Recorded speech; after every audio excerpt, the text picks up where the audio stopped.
Are you? Is everything okay? Are you missing something? No. I'm here. Okay. Everybody, stay calm. All right. Calm down. Just go back to your normal Ebola panic, everybody. Everything's fine. Mama getting her papers in order. All right, it is the Stephanie Miller Show. Welcome to it. 6 minutes after the hour. 1-800-STEP-1-2, the phone number. Toll free from anywhere. A big Tuesday show as usual. Bob Seska, Charlie Pierce. And what did I say on Twitter yesterday? What? Travis, get me Lisa Bloom. And we will have Lisa Bloom tomorrow on the big show. Yes. About the, Ferguson thing, and then Oscar Pistorius, my ladies. That's right. Oh. 5 years in prison. Yeah, in the hole. Going in the hole. Although lawyers seem to think that he will only serve 13 months in prison and then serve the rest of it at home. There is no other lawyer except for Lisa Bloom, and we'll see what she says. Well, yeah, exactly. I was reading an analysis this morning, and that's what they said. I end all my tweets with hashtag lawyer girl crush. Squee. Okay. And she crushes right back, which is a little disturbing. I know. Straight married girl with kids. Awesome. You're going for another Coast Guard, aren't you? Gloria Allred would be my mother-in-law. How awesome would that be? How scary would that be? You better not F up. Yeah, seriously. Nobody else better F up. I'll be like, you know what my wife and my mother are? Ironclad prenup on that one, I bet. Yeah. I wouldn't want her to get all this. She will own you. You'll end up owing her money when you get out. Yeah. I want her to get this fabulous basement here. Lisa, I can't divorce her. I'll take that radio empire with me if I do. Yep. Take this whole thing down. That'll be quite a little pup tent deflating. Bankrupt us all if I take over that radio empire. All right. Okay, people, Yes. stop making jokes about Ebola. All right? Seriously, people. You call it Ebola, I call it my Halloween apps diet. Ohio man charged with felony after making Ebola joke. Okay, people. Media brings us a story. You know it's a very bad idea to joke about bombs when you're in an airport. You know, that's not really so funny. Too loud. Right. One Ohio man learning the hard way what happens when you make a joke about Ebola, and everyone is obviously panicked about it. He was at the Horseshoe Casino last week, reportedly told a table dealer that he was gambling to avoid his ex-wife, who had recently been to West Africa and was sick. As it turns out, you're going to think this is funny. Neither of those things was true. He was arrested hours after making the joke, as being charged with entering a place of amusement to cause a disturbance. If she wasn't his ex-wife then, she is now. Exactly. Yeah. So what was it, last week here in L.A.? The guy that got on the bus and yelled, "I have Ebola," Yeah.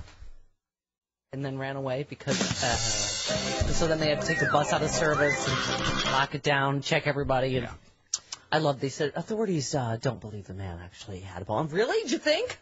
Think he's just some hole? Crazy. Great. Okay. All right. So stop already with the Ebola jokes, people. For God's sakes. Okay, and I'm talking to you, Rand Paul and George Will, because turns out they're kind of dumb. Kinda? But that's just, it's mindless, it's just, and that's like really irresponsible. It's just fear-mongering right before an election, and he's an unregulated ophthalmologist, so he should know better. Right. Exactly. But they're just sort of like throwing stuff out like, oh, well, we don't really know for sure how it spreads. Yes, we do know for sure how it spreads. Yeah. Rand Paul is a physician of sorts. And so. Sort of. That's my point. Yeah, and so he should know better. George Will, he's getting old. Yeah. He should know that you can get Ebola from licking an eyeball. Right. It's his expertise. He's an I don't know what ophthalmologist. if we have one of those emergency alert systems like we had the color coded thing for Homeland Security. Do we have that anymore? No. Where's our Ebola panic today Ebola on the scale? level. All of the people that were quarantined, they're all fine people. They're fine. Wrong. All the people, right? The quarantine has ended. The 21-day thing in Dallas. There's still some life. people that they're looking after in Ohio because of Okay. that chick tried on the dress.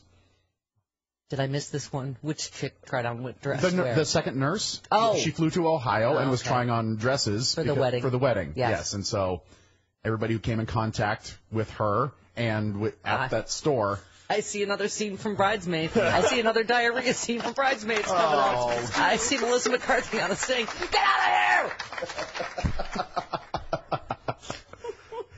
Bridesmaids 2 now with extra Ebola. See Maya, what's her name? Rudolph? Maya Rudolph? Yes. In the middle of Squatting Michigan in the middle Avenue? Of Michigan Avenue in a wedding dress. All right, that's the only reason that people are doing that, because they want to see another Bridesmaid sequel. Yeah, absolutely. Who wouldn't? Kristen Wiig, let's get going. It's worth it. Scratchy, scratchy. Scratchy, scratchy on the scratch pad. Let's get writing. Meanwhile, back here in the real world, fact checkers squashed Rand Paul and George Will Ebola claims. They both made claims this weekend, if you were watching any of them, their Sunday shows, suggesting Ebola is spread more easily than the medical community and the Obama administration have led the public to believe. Claims that do not sway fact checkers. Right. People that check facts. For a living. That's what they do. That's what they do for a living. Right. It's their bag. It's back to that Republican mastery of science. Mm-hmm. Will alleged that some scientists had said the virus could be spread via a sneeze or a cough, effectively making the virus airborne in close quarters. Computer says no. PunditFact rated that claim completely false. On this, yeah. If you were to load the liar cannon, it would be every piece of thought. Right. Why must you be such a fat liar? Right. Well, he read the book on Ebola that was written by that author. By the guy that wrote the fiction novel 30 years ago, yeah. So that's that. He thought it was a science textbook. Okay, medical literature says sneezing and coughing not part of the disease's typical symptoms, by the way, and no evidence that Ebola has been transmitted in the general public through coughing or sneezing. So there's that. Meanwhile, Rand Paul said, the administration compared the spread of Ebola to that of AIDS, suggesting you couldn't get it through normal bodily contact. In fact, the CDC compared the possible severity of the outbreak to AIDS, not the transmission of the virus. He intimated that Obama's statement you couldn't get Ebola on a bus conflicted with the CDC's monitoring of passengers who flew on the plane. First of all, there is such a thing as an abundance of caution. Mm-hmm. That does not mean... Go nuts, yeah. Okay, the fact that everybody pretty much that's been quarantined is fine, including the people lived with Duncan, I think should tell you. Anyway, okay, where was I? Glenn Kessler, the Washington Post fact checker, gave him 3 Pinocchios out of 4 for that. His accusations that the administration has not been accurate in its descriptions of Ebola do not stand up to scrutiny. The administration never suggested that Ebola was transmitted like AIDS, only that it was a public health emergency of the same potential scale. Right. Particularly if we were to, ignore it until after 20,000 people died, like the Reagan administration did. Then, you see...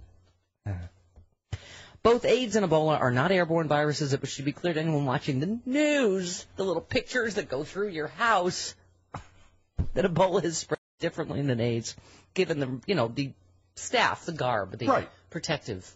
Why am I doing this? I don't know. Greta Van Susteren tried some on last night. Oh, for God's sake. She looked kind of dumb. I bet. Indeed, but administration officials from the president on down have made it clear that people should not touch Ebola patients. But anyway, this is just not helping. You are not helping. Not helping. Disappointed, George Rand Paul. Well, have you ever been not disappointed in them? No. Have you ever been proud of them? No. Okay. Not one moment. I suggest his family feels the same, particularly about his hair. I'm just guessing that every time he goes out to be on TV, one of his kids goes, "Oh my God, Dad." Hair, you know what I mean? Just the spit on the hand. Just, oh my God. I think even his dad does that. We have combs. What is, I don't. Son, go get yourself a haircut. Oh my God, Dad, you're so embarrassing. If I went to an unlicensed barber to get that haircut. You think so? That's what it was. He went to a libertarian barber. That hair needs some regulation of some sort. That's the free market at work for you right there, his hair. Yes. Exactly. By the way, a lot of people pointed out, Dallas Hospital, there's a free market at work for you. Yeah, there's a private hospital with none of those government regulations or nothing. And why is the CDC like a vampire? They have to be invited in to a state before they can do anything? Yes. Well, Dr. Brantley is Vampire Slayer at this point. Well. They have come to suck my blood again. You need that Dr. Brantley bud. Just for Halloween, we have these fun stories. Does he at this point live in a coffin and they just... Dr. Brantley? You're saving the stack for Elvira, right? For the happy hour, right? Yes. Oh, by the way, very exciting. The return of Frangela for this week's happy hour. I got the writer. The writer? Uh-oh. What are they drinking? God's sakes. Angela likes... This is bankrupting me. Go ahead. Okay. Angela likes Chardonnay. Oh, you have plenty of that. I have plenty of that. I'm lousy with that. Okay. And Francis likes a good gin and tonic. Ooh. Do you have gin? Yes, of course I do. You have good gin. Does the writer specify what brand of gin? She said, I like a good gin and tonic.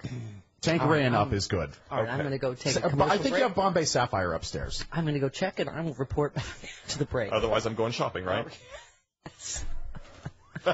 Last time you went shopping, my drinky friends drank it all, and I had to go shopping again. Well, stop inviting drinky friends over. Stop being such vodka whores. And you bought much cheaper vodka than what I got for the guests. It's fine. It's Sky vodka. It's fine. Are they sponsoring the show? No, but they ought to be. Someone needs to get on that. You need to find some friends that aren't drunks. Who else Then would she want would to hang drink out alone. with me? That's the only reason people come over, because you're lousy with alcohol. I don't care.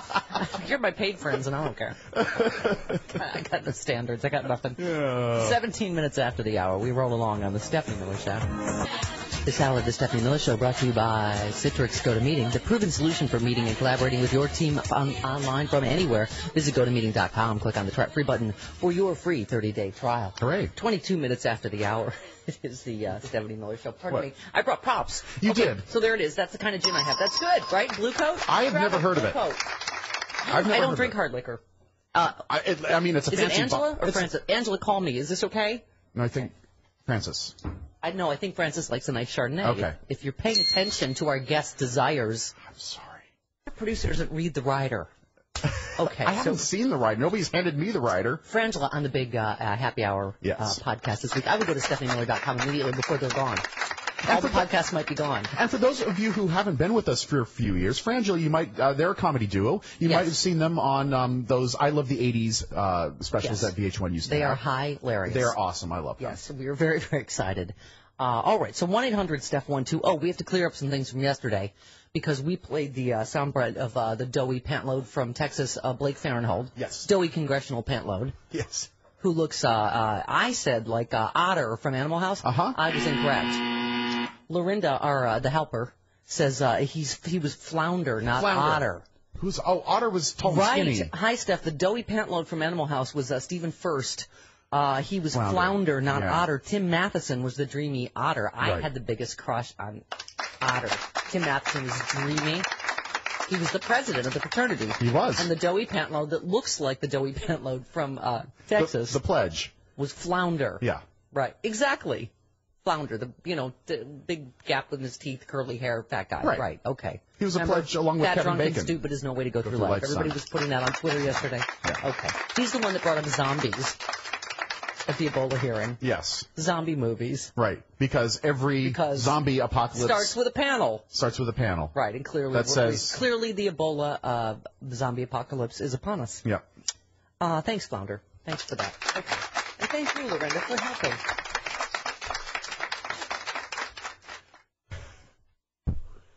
Really? We have come to the point in the United States of America where a congressman. Dad, what do you think of that? My dad's right behind me, Republican congressman. I don't think he ever would have brought up candidate. zombie movies on the floor of I'm fairly certain that did not come up when he was assistant prosecutor at Nuremberg. Fairly certain. He would get to the bottom of these ex-Nazis getting Social Security payments, I tell you that right now. Yeah, he would. How's that happening? For certain, zombies would not be mentioned, but I could be. That could be my own little daddy issue. Okay. Let's go to Dave in Minneapolis. Hi, Dave. Welcome. Good morning, Mama. Good morning, baby. Why don't you just serve Frangela the gin I saw you making in your bathtub when I visited the studio there?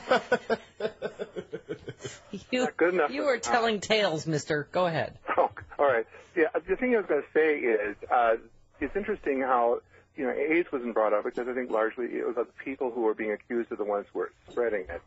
And it had to do with sex, which, of course, sex is icky. Right. And so we don't talk about Only if you're doing it right. Right. Oh, well, correct, and it involves leather and chains. But right, yeah.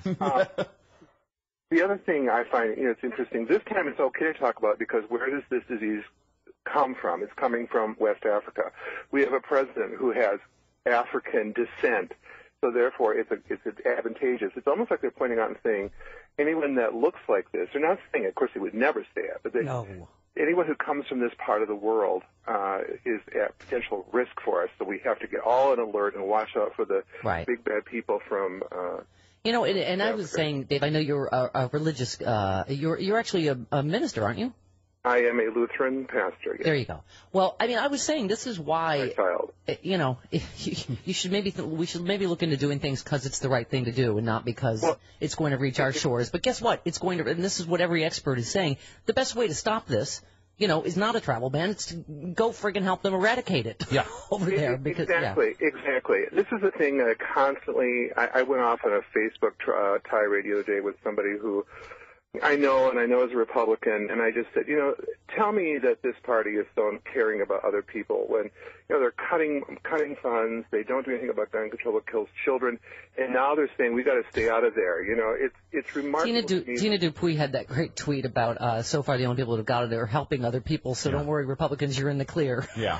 Exactly, and that was I had posted that on my Facebook page, and that's what it caused the big to-do, actually. Yeah. And one last thing, you're doing a great Lauren Bacall in person. Thank you very much. I'm still a little sick. I'm having a little soup, a little zinc, you know. Okay. And I may just start hitting the gin.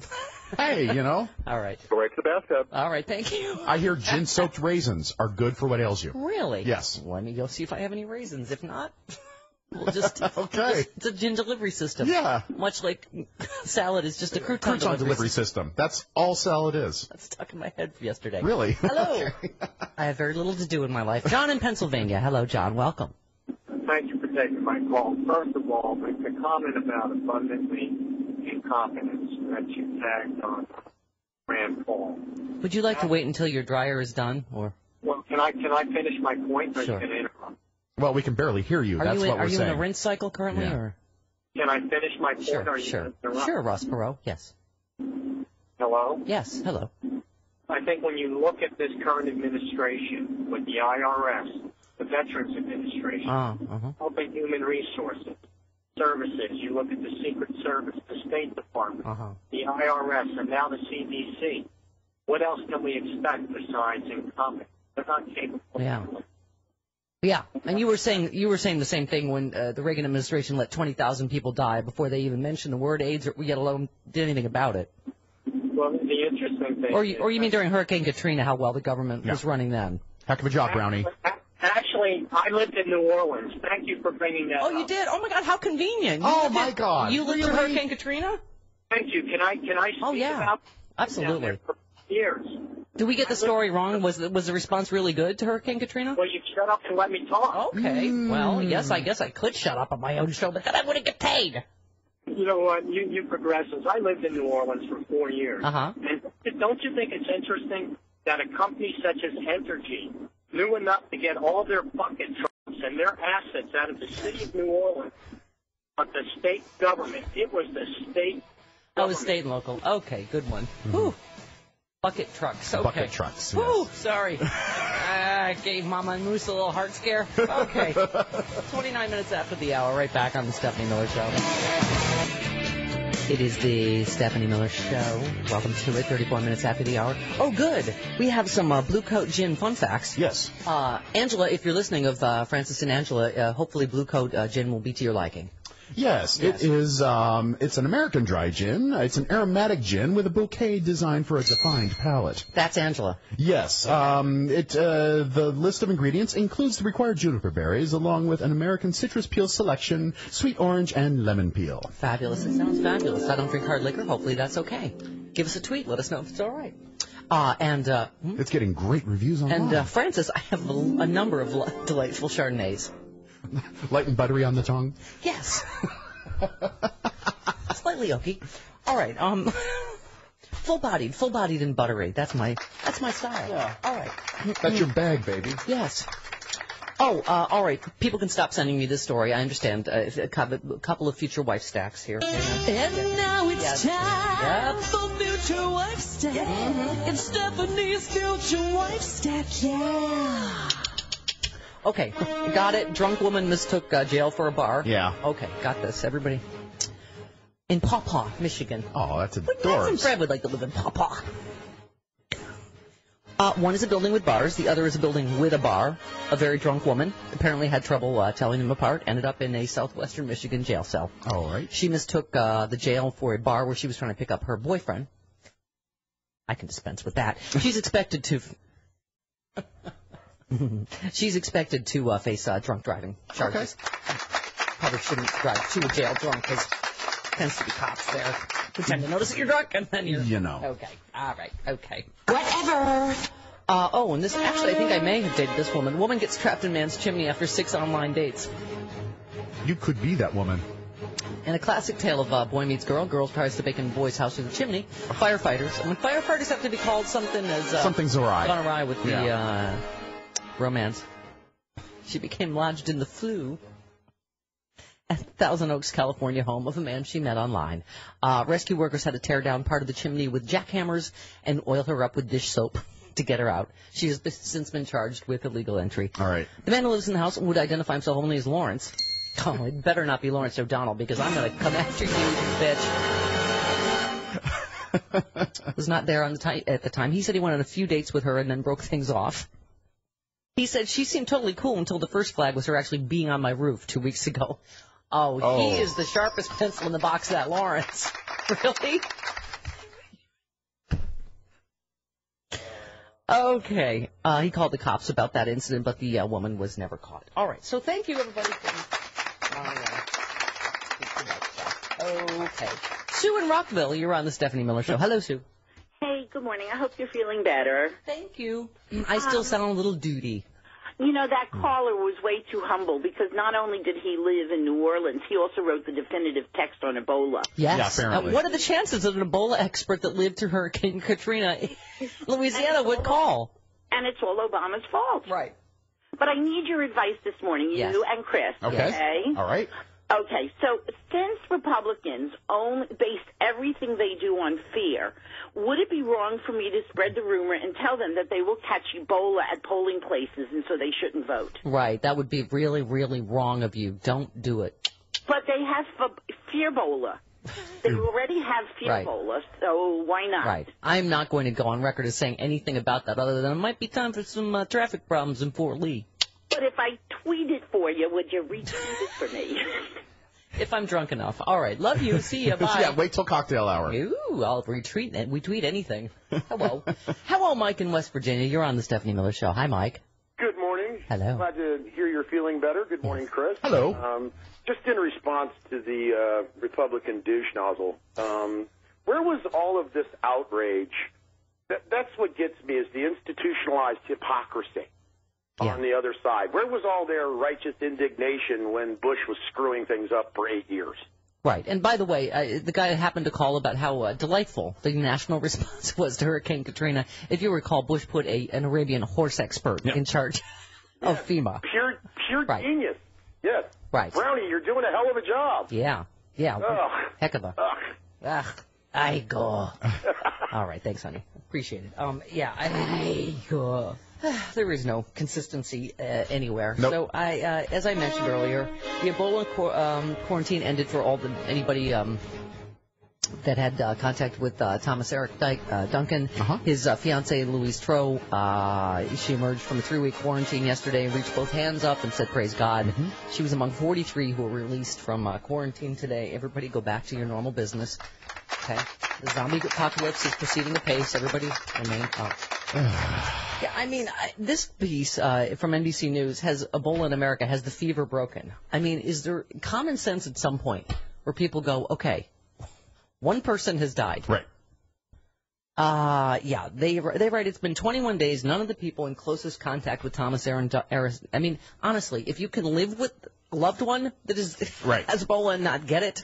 And there's a meme going around Facebook that says more people have been married to Kim Kardashian than have died of Ebola in America. Limbaugh, fill in multiple married celebrity here. Right. Yes, I've seen that meme. Yes. But anyway, I was saying it's just there's so many of these stories of overreaction, some of them comical. And again, I'm not saying you shouldn't be cautious, but some of this stuff is just gotten beyond the pale. And they were saying that these two nurses, it kind of makes sense. They're in very extreme contact with bodily fluids. They're cleaning up his poop and his vomit. I mean, yes. So it's it is not unusual that those would be the people that would get it. At any rate, that includes, so anyway, all the people have been released now from the quarantine, includes his fiancée and her children, who were in a small Dallas apartment with Duncan for days, who was increasingly ill and then forcibly kept inside there for days afterward. No one else has carried Ebola into the country yet, and since Wednesday, no more nurses or other healthcare workers who took care of Duncan have been infected.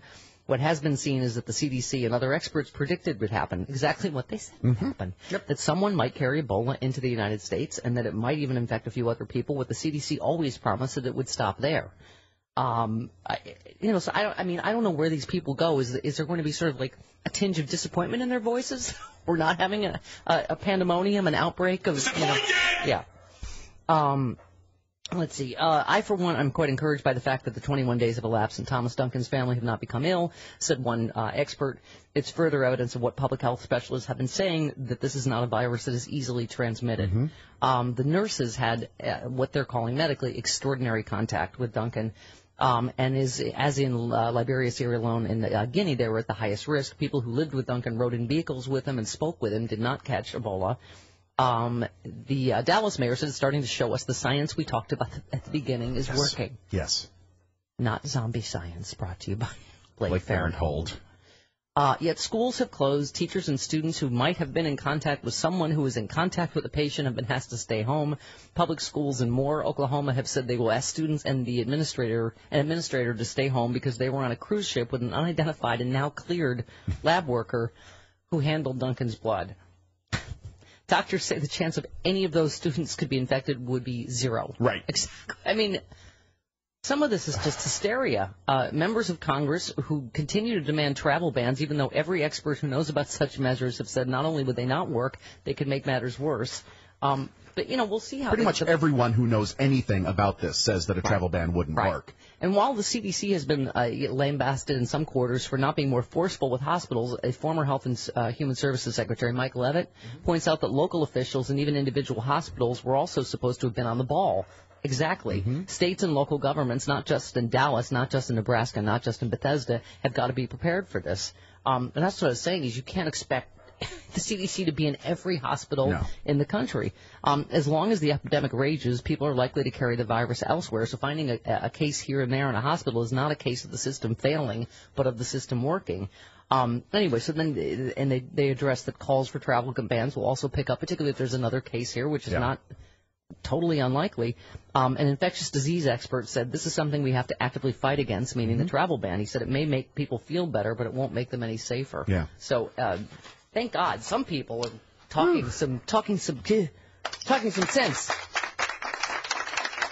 Let's go to Charles in Miami. You're on the Stephanie Miller Show. Hi, Charles. You haven't. Oh, I didn't do it. No. I did not do it. Hi, Charles. Hi. I'm calling because I really believe, deep down inside, someone in that hospital administration in Texas is criminally negligent of putting those nurses' lives in danger. Basically, what is a system where they take money that's supposed to be for all of our basic services, and they're abusing it, and they're putting not only patients' lives in danger by leaving that guy out there, Thomas Duncan, amongst them, but they're also not equipping the people that actually work there. Yeah. And setting them up for exposure. And you have people, Well, and Charles, you can watch even any of the movies about Ebola outbreaks, and it would tell you that part of your skin can't be uncovered. That's the thing about a hazmat suit, right? So I think that's absolutely right. And the nurses have said it. They were not given proper training. One last question: is Daryl Issa, is he going to have hands on this? Daryl Issa? Yeah. Where's Daryl Issa on that? Yeah. Where's Rick Perry, except gallivanting around Europe, right? Exactly. You have a for-profit enterprise that's putting people's lives at risk. Something as dangerous as that's taking up all the major headlines in the news. Yep, that's right. Someone has to be here responsible for this. Yep, I agree. I was saying that. We had the one woman yesterday who made a homemade hazmat suit that she traveled in. Yeah. Oh my God. Made out of hefty bags. I'm sure that fits CDC guidelines. Yeah. And then there's been reports of a lot of people flying with those little masks. Those little face masks are not going to protect you. Even there's a chance that someone on your plane has Ebola, that thing is not going to protect you. If there are diarrhea particles, it will protect you. Must we use that phrase again? Hey! Again during breakfast? It's newsy. That phrase is newsy. It's in the news. All right, 45 minutes after the... Right back on the Stephanie Miller Show. Yeah, it is the Stephanie Miller Show. Welcome to it. Charlie Pierce at Esquire.com. Coming up next hour, Bob Seska of the Daily Banter in hour number 3. 1-800-STEP-12, the phone number. Toll free from anywhere. You know what I'm probably going to do today? What? Get a flu shot. You know why? Why? Because Jim Ward just killed several more people yesterday on the show. When he says, like he always does, the one time I got a flu shot, I got the flu. And then a bunch of people won't get a flu shot, and what will happen? Everybody will die. They will die. All because of Jim Ward.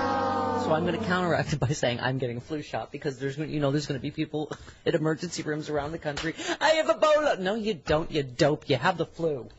Ugh. All right. Let's go. Way more people die of the flu than of Ebola every year. Way more. Nate in Pittsburgh, you're on the Stephanie Miller Show. Hi, Nate. Hey, guys. I hope everybody's well this morning. Yes. Just wanted to respond to the gentleman that apparently moved from New Orleans to his clothes dryer that called. Yeah. When you asked about the government response to Katrina, and for some reason he seemed to have misunderstood the question because he responded talking about Entergy, which is the privately run electric company moving their assets out of New Orleans. You know what? Just something occurred to me real quick, Nate. I was just thinking, you're right. He did the old Republican talking about he blamed state and local instead of the Bush administration. I'm like, wait a minute, what just happened at the Dallas hospital? That wasn't state or local at all. That was all Obama's fault. Yeah. But and then he made the point that they wisely moved their assets out of the city. However, because there was a lack of government response, they could then not get their assets back into the city to actually start restoring electricity to the city for several days. So yeah, it was he was special, to say the least. Yeah, well, I think we can all agree that the response to Hurricane Katrina was seamless, pretty much from start to finish. Seamlessly awful. All right. Okay, thank you. Thanks. All right, thank you. I was giggling when I was walking down my stairs this morning because I have that framed thing of me at President Obama's inauguration. Yes. I remember that guy that called when John Fugelsang was here and he refused to believe. He said Barack Obama was president in 2008. Yeah. That was awesome. Because remember I brought it and I showed it on camera? Yeah.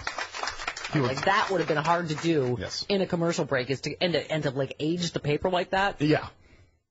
He was elected with the in 2009 date on it. He was elected in 2008. He was inaugurated in January of 2009. It was really cold that day. Really cold. Richard because I believe I made you stand outside and get tickets for me for something. For 2.5 hours, your tickets to the inauguration. Yep. I didn't even get to go, and I stood in line for you. You're welcome. At least you're not bitter about it. Good morning. Richard in Aurora. You're on the Stephanie Miller Show. Hi, Richard. Good morning. Whenever I hear a Republican or a right-wingy kind of guy call in or a woman call in that gets shrill like that, I try and jump to the phone as fast as possible. We're not all like that. I don't believe in a one-party system, and I do believe that a lot of progressives do. They just want to basically rule by... No, I actually don't. I voted for Reagan. I'm from a Republican family. Republicans used to be sane. Stephanie, I know that. That's why I'm calling. I realize that not all progressives are 100% locked in ideologues, and not all Republicans are locked in ideologues. And I call myself a Republican moderate, not a moderate Republican, but a Republican moderate that sees the good in the other side when it's there. And you're completely right about Katrina, because my family, my uncle and aunt lived just outside of New Orleans, and they were devastated. And they waited and waited and waited, and got no help from the government. And the state couldn't do anything because they were wiped out by the hurricane. Right.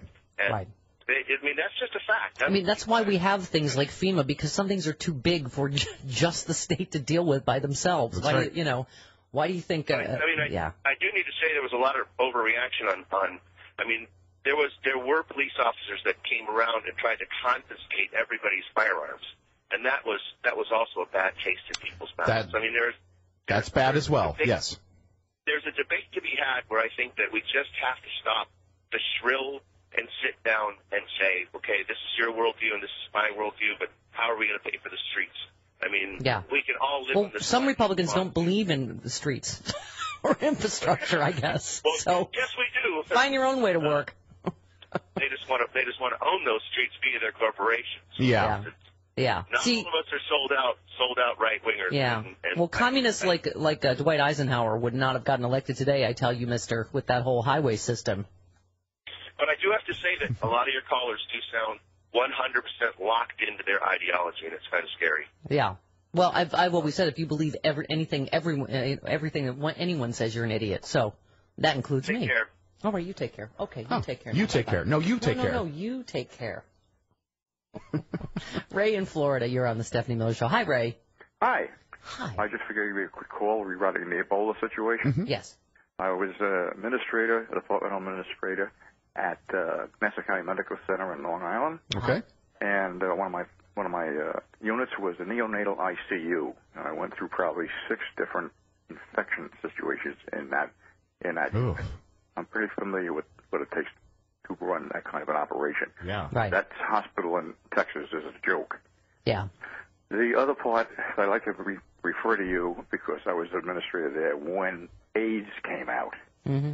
Well, let me tell you something. Nobody was prepared for that. Yeah.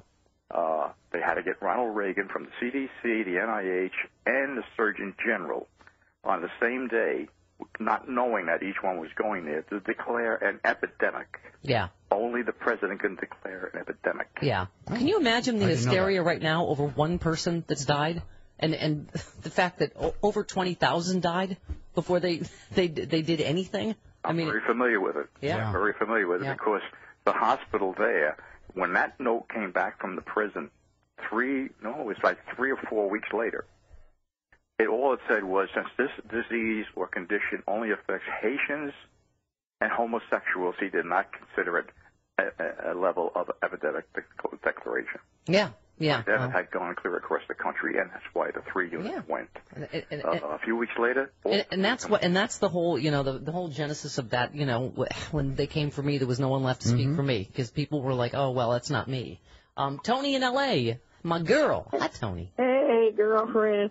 Yeah, I was just calling. Did you read the article where Rush Limbaugh said that Obama let it come in the country because, it's a way of getting back at white people for slavery? Yes. I did hear that. Isn't that spectacular, Tony?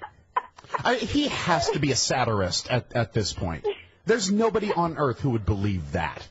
Is there? I was like, we could have got you back a whole bunch of other ways. But I was just saying, this would be my Halloween joke, I think. I'm going to go somewhere. But by the way, nicely played, my friend. Nicely played. What? You had very patient. Nicely played. We did not see this coming. Right back on the Stephanie Miller Show. It is the Stephanie Miller Show. Welcome to it. Charlie Pierce at Esquire.com. Coming up at the bottom of the hour. 1-800-STEPH-12. The phone number toll free from anywhere. StephanieMiller.com. That's where you get that their wildly popular Happy Hour podcast this week. Frangela. Yeah. The return of Frangela. Very, very exciting. I have good gin. We're all set to rock and roll. And good buttery Chardonnay. You can get a video cast or audio cast. Get both. I recommend the video cast for this one. Well, listen, last week's with Maylee's dog, my dog's heads was hard to beat that one. A little free, no extra charge, by the way, for the dog porn. Everybody, thank you. Thanks. You're welcome. Okay, little love letter from Sue. Steph and the Mooks, I completely annoy my 2 office mates from 9 to noon Eastern every morning by alternately giggling, chortling, and an occasional snort of laughter as I stream your show into my headphones. Aww. Recent stories about icky creatures residing in body cavities, though, has elicited a recent ew. I could do without those. All right, well, just one more. So one more. Take our mind off. What was the word of the phrase of the day? Diarrhea particles? Diarrhea particles. Yeah, so all things Ebola has... Don't get diarrhea particles in your mouth. That's the CDC's instructions. To try to distract us from that, let's talk about... Yesterday's story featured a guy that drank a cup of McDonald's coffee and found a dead mouse. Yeah. And a lot of mouse at the bottom of his coffee cup. Yes. Today's story... Customer, I found a snaggletooth rat in my chili. What's a snaggletooth rat? Is it a rat that says, exit, stage left? Hey, I'm going to exit this chili, stage left. And this happened in... Florida. Of course. Yeah. A Florida man eating chili at a Golden Coral restaurant. Golden Corral. Corral. You've never been to a Golden Corral? No. Said he bit into the head of a snaggletooth rat. Roofer, Billy Wilson, said he took his first bite of the chili and spat out what looked like a rat's head with curly ears. The first bite I took out of it was a crunch, and at the time I thought it was maybe like a hard bean inside of the chili. After vomiting in the bathroom, Wilson and his friends notified the waitress, who called the manager. He inspected it and was like, wow, that is a rat. So famous last words. Thank you, Captain Obvious. And he took pictures of it, moved it around a little bit, took pictures of it from different angles. He was like me, horrified.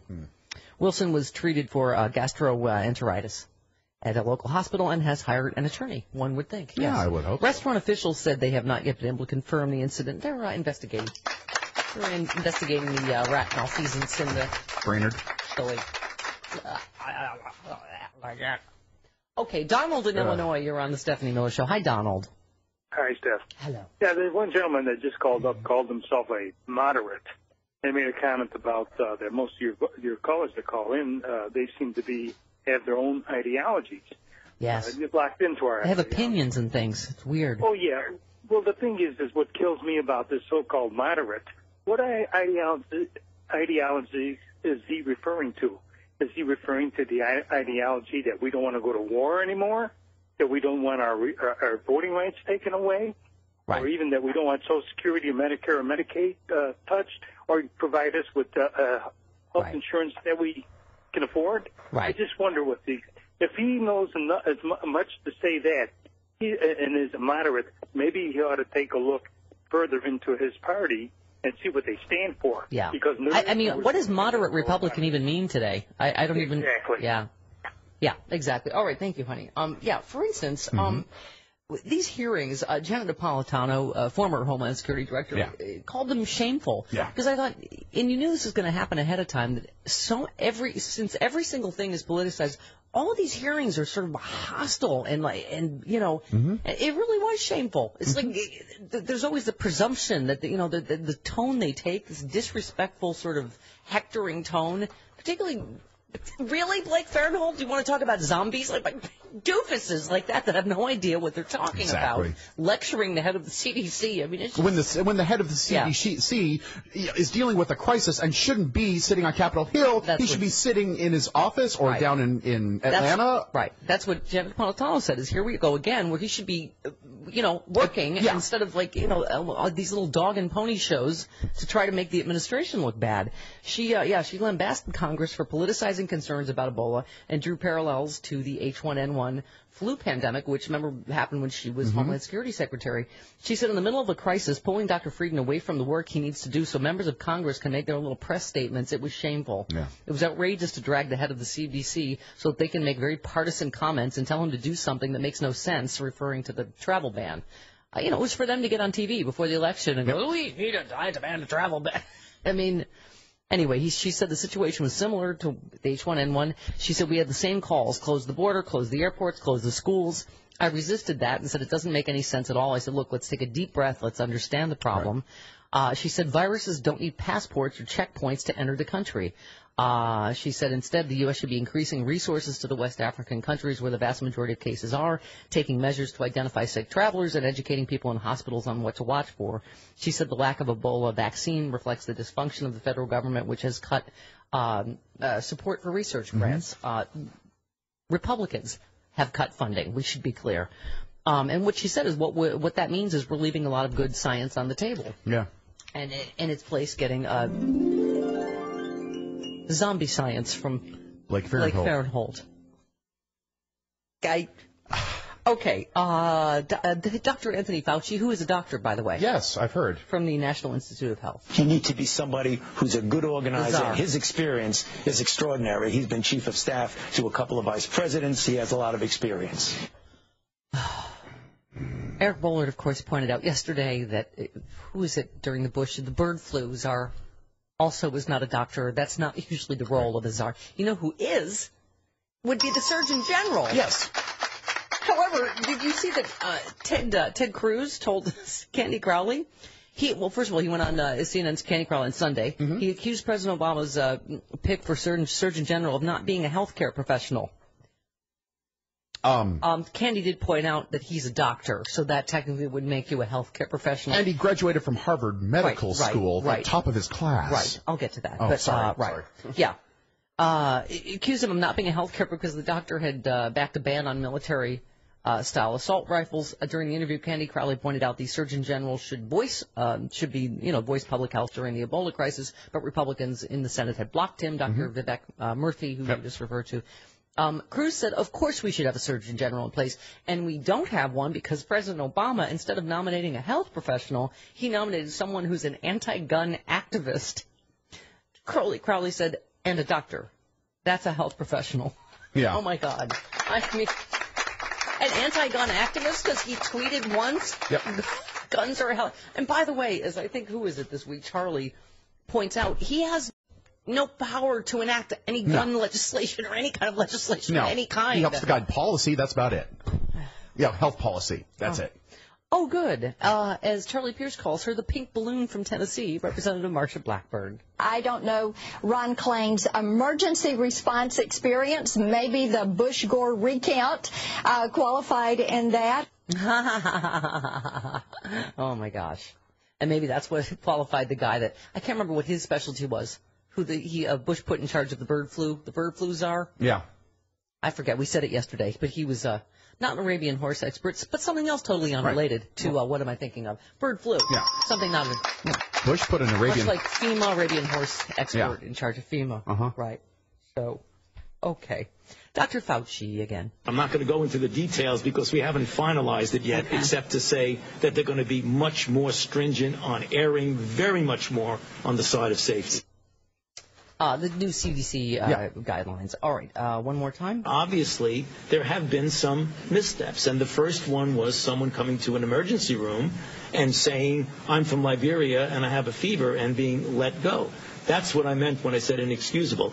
That is not the CDC's fault. That's just human failing. Thank you.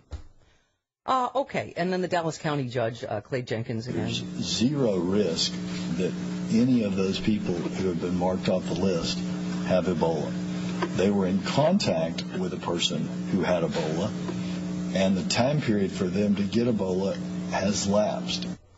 Okay, so let's review. If you once flew on a plane that once went to Dallas like 25 years ago, you're not going to get Ebola. Okay. You don't have Ebola, okay? Yeah. I think it's a lot of people just want to get out of work or get out of school. Well, remember the girl here, Southwestern College, got shut down because she's like, oh, my sister and I were on that flight with that nurse, and now my sister is sick. Her sister has a cold, and they were not on the flight. And they were nowhere near West Africa or Dallas, for that matter. There was one guy that got off that cruise ship that said, I called and said, you want me to take 3 more weeks off? And they were like, no. No. No. You were on a cruise ship with someone that also doesn't have it. So get your lazy ass back to work, huh? Ferris Bueller's sister, Jeannie Bueller, in Ferris Bueller's Day Off, once famously said, "If it's not fair. If I was bleeding out my eyeballs, you guys would make me go to school. This is so unfair." We need that soundbite. All right, 17 minutes after the hour. Charlie Pierce of Esquire.com coming up at the bottom of the hour. We roll along on the Stephanie Miller Show. It is the Stephanie Miller Show. Welcome to it. 21 minutes after the hour, 1-800-STEP-1 to the phone number. Charlie Pierce coming up at the bottom of the hour. All right. Hey, back to all things Ebola. Oh, great. The chief nursing officer at Texas Presbyterian. The reason we're here today is to make sure people know that Texas Health Presbyterian Hospital of Dallas is still a great hospital, an excellent hospital, with excellent physicians, nurses, medical technicians, pharmacists, volunteers, housekeepers, and food service. We know we need to reaffirm the public's trust in us, but we're asking our community to stand with us today. You know, I had the flu last year, and walking pneumonia. Yeah. They do ask you in the back of the ambulance where you want to go. I'd probably say, you know what, I'd skedaddle around that hospital to another one. Is there something else? 2 states over, that's fine. I'm sure I'll be fine. In a more blue state, maybe? Something. Yeah. Something with a little more regulation. I want the big hand of government on me. Yeah. All right. This is one of the nurses there. It was very hard on us when Mr. Duncan died. But we also know that it's been very difficult on his family as well. And then 2 of our own fell ill. On behalf of all the nurses here at Texas Health Presbyterian, I want Amber and Nina to know that we are with you all, and we are praying for y'all, and we cannot wait for you to come home so we can give you a great big hug. Aw. Yeah, I mean, you gotta. I mean, that nurses are a tight knit group. Yeah, but I mean, you gotta say, just absolutely, like thoughts and prayers out. And it seems like, knock on wood, that when the cases where they've caught it early, they have, and it seems to be, unfortunately with Duncan, it just was so far gone by the time he had it. And they let him go, and the pastor from Duncan's fiance's family. They feel like this is a tremendous miracle that's happened, that they've not come down to be symptomatic, given the close exposure they had early on. And this is a long-awaited day of celebration. Buddy in Columbus, you're on the Stephanie Miller Show. Hey, Bud. Mama, I just stumbled upon a news article, and it turned out that the president has been talking about how we have to control and contain and fight Ebola for months now. It's funny that the press, doesn't pick it up, and but in September 7th, he went on Meet the Press and said, we need money to create more new drugs to fight it. Last July, he was talking about how important it is to fight it. Yeah. And it turned out, who blocked the money for funding it? Who's that? Yes. Republicans. I'm going to say Republicans. Yeah, and now they have the unmitigated temerity to go on and try to fearmonger it and says Obama wasn't ready. Yeah. I sent you a link. Yeah. Got it, honey. Yep, I gotcha. By the way, speaking of doofuses in Texas. Yes. I know she's behind, but I still am so rooting for Wendy Davis. I just read a little bit of her book that our friend Von Seal sent me. Yeah. Greg Abbott is just... He would not say if he would have defended an interracial marriage ban. Isn't that something? Oh, my God. During a meeting with the San Antonio Express News editorial board, he's obviously a Republican Attorney General candidate for governor. He declined to answer the board's hypothetical about whether he would have defended a law banning interracial marriage. That doesn't seem like a hard question, really. He said right now if there was a ban on interracial marriage, that's already been ruled unconstitutional, and all I can do is deal with issues that are before me.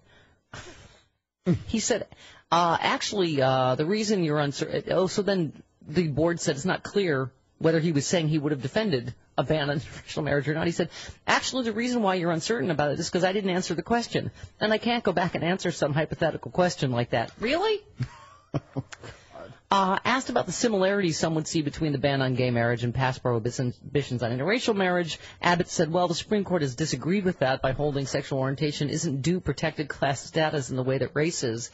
He recently filed a brief to the Fifth Circuit of Appeals arguing a ban on same-sex marriage was necessary for the survival of the human race. Oh, my God. The editorial board has endorsed Wendy Davis. Yeah, as well they should. Wise person. Good on you. Get on you over there. Exactly.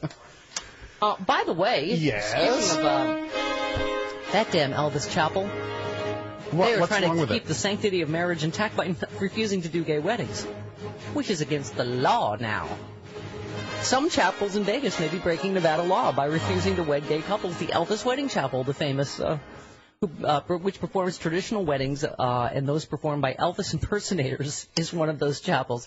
They want to keep that whole thing sacred. So, where Britney Spears was married for 8 hours. The Elvis Wedding Chapel is saying it's distasteful to marry the gays. Right. It is. It is tacky and icky. I don't think a lot of gays are going to the Elvis Chapel in the first place. The owner of the Vegas Wed Chapel, would appear on camera and stated marrying gay couples would make her hypocrites, and she's a born-again Christian. And she claimed the same-sex couples she's turned down have been understanding.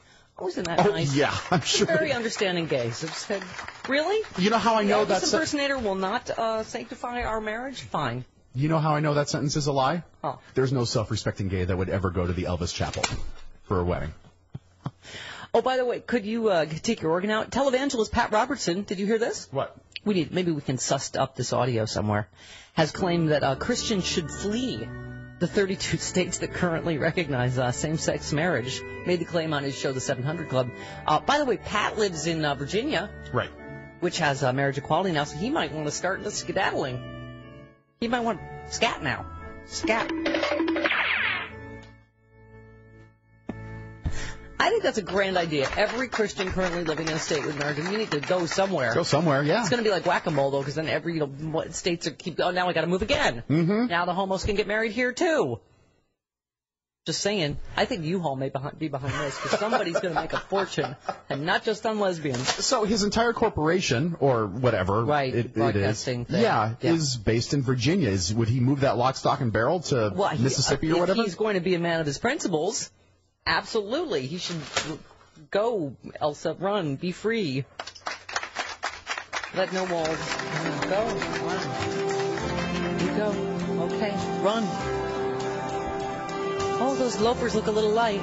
Look how fast. Go, be free. Don't live in a state that condones that. Go.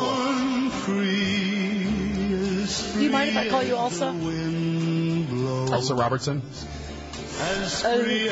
No, that's the lion. Oh. That's free. Okay. All right. Good luck, Pat. Let us know where you land. All right. So we can avoid it. Meanwhile, the president made some big news on that subject. He said he believes same-sex couples in all 50 states should be allowed to marry under the Equal Protection Clause of the Constitution. That is true.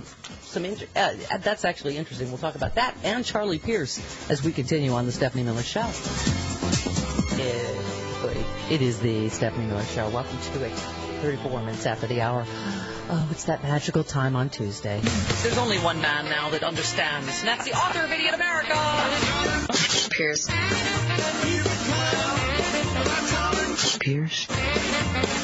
Charlie Pierce, political columnist for Esquire.com. Why is everybody always laughing with me? Hi, Charlie Pierce. How long do we have to go before we start discussing projectile vomiting? Oh, you didn't hear our discussion yesterday.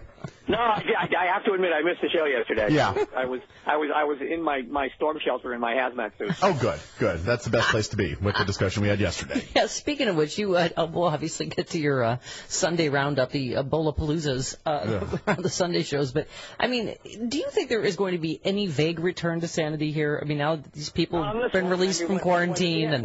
When CNN's putting Michael Brown on to discuss whether or not this is President Obama's 433rd Katrina, no, I don't think it's going to be a return to sanity yet. Wait a minute, they did not do that, did they? Last night with Don Lemon, who was wearing like a bow tie the size of the front of a scenic cruiser. Wearing some sort of weird silken bowline around his neck. Boy. Yeah, they brought on Michael Brown to discuss whether or not this is the president's Katrina. Oh boy. Wow. Yes, and whether he has the proper expert in charge. Yeah. Yeah. Well, I think there was more vague talk about systems in place. Yes. Oh dear God, really? Let us just be crude, okay? So far, President Obama's Katrina won. Yeah. You know, Michael Brown's Katrina, 1,833. Yeah, exactly. I was crazy. This is as strange a thing as I think I've ever seen. Yeah, because I mean, you've got kids being pulled out of school in Maine. Mm-hmm. Right. You've got kids being pulled out of school in Mississippi. And Charlie, I hadn't even heard about till you wrote about it that last week. A teacher at an elementary school in where is this? Oh, in Strong, Maine. Is that? Mm-hmm. Yeah. Was placed on 21-day. Do yourself a favor and go to Google Earth and see where Strong, Maine is. It might as well be on the moon. It's practically in New Brunswick. No, people got to hear this, though. It was placed on a 21-day paid leave when parents told the school board that they were worried that he had been exposed to Ebola during a trip to Dallas for an educational conference. The hotel in Dallas where this teacher stayed is 10 miles from the hospital where Thomas Duncan died. There is no form of projectile vomiting that carries 10 miles, even downwind. I know, I Googled it. So people listening on our Stephen King owned Bangor affiliate are safe. Yes. Oh, yes, absolutely. Although they aren't safe from, killer cars and little children who start fires and, rabid dogs. Scary prom queens. Yeah. Right.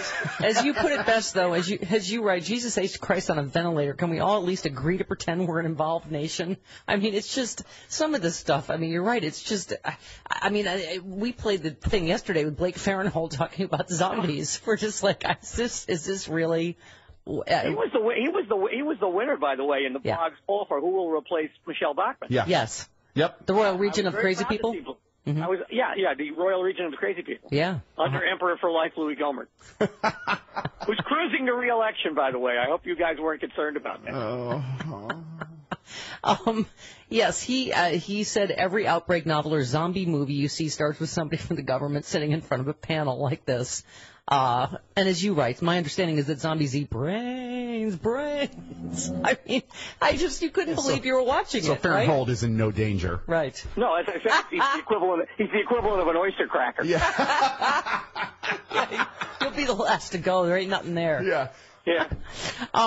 So we went to Meet the Press. I mean, just this, even just reading the transcript. So you have Senator Pat Roberts, Republican of Kansas.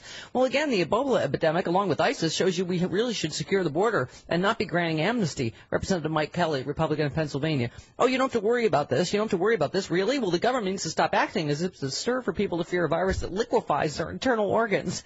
And then Blake Farenthold on cue about zombies. That's the discourse, right? Yeah. Well, unfortunately, that's the emotional discourse that's carrying the day. Yeah. Which is really awful. Yeah, and I love that that's where Roy Blunt jumps in and says, "Oh, I'd be careful about overdoing it." So it was only the zombie thing that was overdoing it. The zombie thing annoyed Roy, who at one point was taking away all your lady parts benefits, you may recall. Yes. But and then it's been a weekend where you think things are coming completely unstrung. I mean, there's White Riot in Keene, New Hampshire. Right. Pumpkin rioting. Ebola. ISIS is off the radar right now. Yeah, what's happened there? By the way, someone just emailed me. How many people have died in the U.S. from Ebola? 1. How many people have died in the U.S. from ISIS? 0. Yeah. I mean, and you're right. It's just mass hysteria. I mean, 30 a day of gun deaths.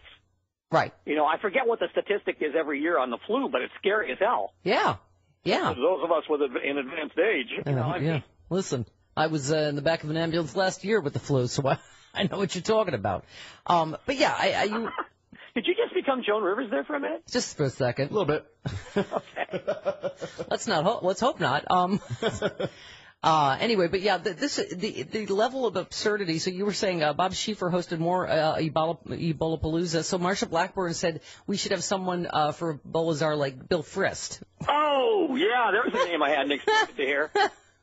Who was able to diagnose Terry Schiavo from several states away. Yeah, that's a much better idea. Yeah, absolutely, because of his medical clairvoyance. Yeah, yeah. Hey, I see an opportunity. No, not exactly what I would say, but yeah, I mean that was I thought an interesting suggestion actually. Yeah, I mean First of all, what the hell is Marsha Blackburn? This is the woman who, by the way, had to be corrected by the head of the CDC about what borders he was talking about. She asked him about, are you saying this is a problem with our porous borders? And the CDC guy said, no, actually, I was talking about the borders in Africa. Yeah. And then she responded, so you weren't referring to our porous borders. I'm talking about the porous borders between Marsha Blackburn's ears. Yeah. Yeah, exactly. By the way, of all the things I've loved that you've written, because this is my whole problem with the Sunday shows, is it has become, what do you think President Obama's doing wrong? Let's hear both sides of that. And as you were saying, Tavis Smiley, who once again took out for a walk his deeply held conviction that the country made a mistake in electing Barack Obama instead of, him. Smiley got crossways with the Bill Kristol and Mary Madeline, but later he once again wrung his hands about how terribly disappointed he was with the president and with his own rotten luck for having not been born into happy unicorn funland. This is what I mean. This is what the discourse has become. And one of the things you pointed out, thank you, is that he said Democrats didn't put up a fight on minimum wage.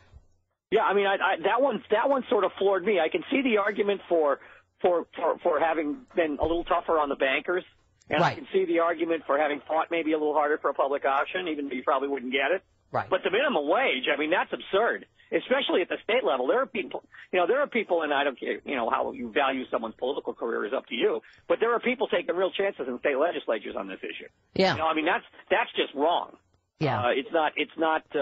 And the lines of who's opposed and who isn't are very clear. But that's part of what I think the problem is. I mean, Charlie, I was reading a front page piece in the LA Times yesterday about how Latinos are disappointed with the president and probably sit out the midterms. I mean, Charlie, if we had a Democratic Congress, we would have immigration reform. Yeah, but you know what? That's one I can see, because I do think the president overpromised on that one. Yeah, but who's blocking him from delivering it? Republicans. But so at this point he should understand that. But my point is that it makes me so depressed that if he's still clinging to the notion that he can compromise with these lunatics, then that's on him at this point. Right. I mean, I could see him in an office like that, but I mean, I really, if were I a Latino voter, I would be fed up right now. I guess maybe it's just maybe I'm being too logical here, Charlie. But I don't understand the point of saying we're going to stay home. So whether there are more Republicans take over the Senate and more of the Congress, and we will never ever see even a smidgen of immigration reform. I don't get it. Well, I don't either. But I can I'm not in a position where my citizenship, my voting rights were never under attack.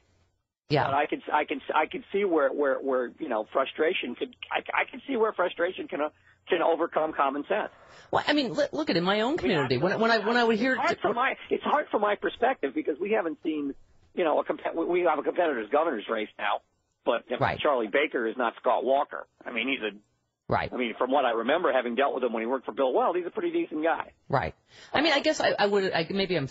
My point is that I've dealt with even in my own community with gay people when I have heard from time to time, oh, I'm disappointed. Oh, the president has it. It's like, are you kidding me? Well, we have moved faster on gay rights. See, gay people have no complaint at all. I mean, I'm sorry. I appreciate that, but they have no complaints. They have no right to complain about this president at all, because nobody in the history of the presidency has come close to this guy on what he's done. Right, but I mean, maybe we're being, I'm just being a political geek here, but they're talking about the African American vote is going to be key. It may not turn out. I'm like, I just, when you go over every issue that's of importance to any of these groups, it's like you've got to get off your ass in these elections. Well, yeah, but I'm wondering if some of this isn't just the ordinary people who don't turn out ordinarily for midterm. Yeah. And it's being hung on the president because now the narrative has started that the president is failing. So, it's these people aren't going to turn out not because they never turn out for a midterm, but because they're angry at him. Yeah. And I think you should parse through that. Yeah.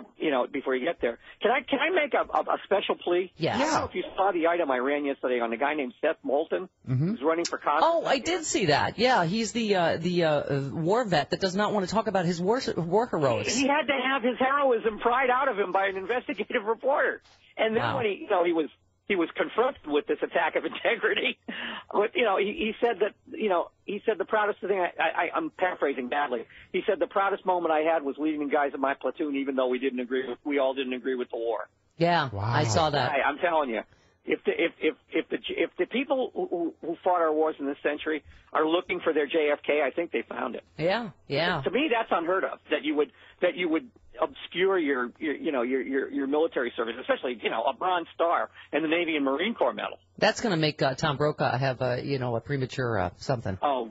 Yeah, but I don't want to think about that because then I'm thinking about snow in the wilds of South Dakota. Because that's very Greatest Generation-y. Tom alone in the dairy hut, Hey, before you go, with sticky copies of Ernie Pyle column. Before you go, what a barn burner of a speech the Professor Senator Warren gave the other day, huh? She's going to be up in New Hampshire campaigning for Jeanne Shaheen and kicking Scott Brown in the nether regions just because she has experience at that. But yeah, she really went up and tore it up for Al Franken and Bruce Braley apparently. Yeah, this is what she's doing. This is why the Elizabeth Warren for presidency stuff is wrong. She's building this movement so that sooner or later somebody will come along and be able to run for president on it.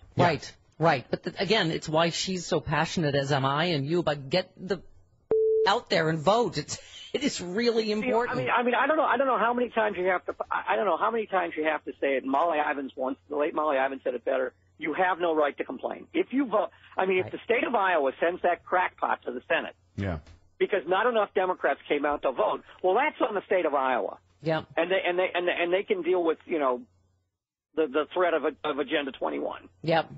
I mean, I get it, but I'm like, you've got to stop, people have got to stop. Oh, both sides do it. Oh, they're all the same. No, they really, really are not.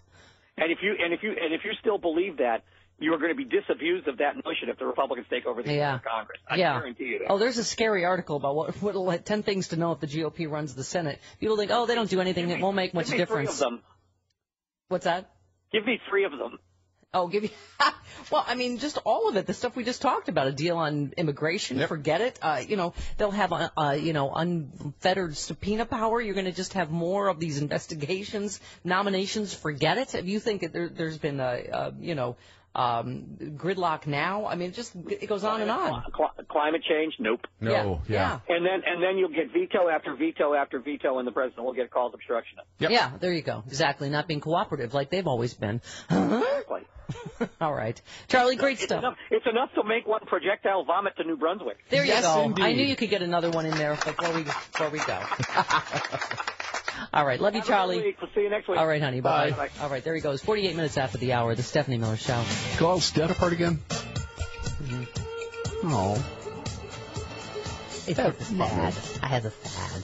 It is the Stephanie Miller Show. Welcome to it. 52 minutes after the hour. Bob Seska of the Daily Banter.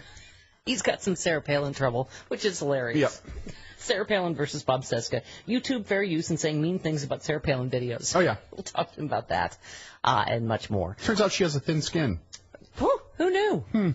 She's always seemed like such a First Amendment champion. Yeah. Okay, 1-800-STEP-12, the phone number. Man in Chicago. Hey, how you doing, Stephanie? Good. All right. I just wanted to say, it's not just death and taxes, it's death, taxes, and politics. But what I want to talk about on the political end is Rick Perry, the governor of Texas, who has eyes on wanting to be the president, and yet when a near disaster hits his state, he's nowhere to be seen. He's run off to Europe like all the other Republicans go on vacation when there's something strong. Right. And where's the mainstream media coverage on that? Right. Or they're too busy fluffing him up for 2016 as some sort of credible candidate who got, I don't know, how many delegates last time? 0, I believe. Yeah, well, I mean, even Chris Christie worked with the president when he had a disaster in New Jersey. That's true. And this man is nowhere to be seen, period. Right. Got his head in the sand somewhere in Europe and hasn't even made a news conference. Called the conference saying, well, look, I'll be right back. Don't hold the ships. I'm taking the first plane out of here and I'll be right there to help coordinate this thing, But he hasn't even done that. Yep, absolutely.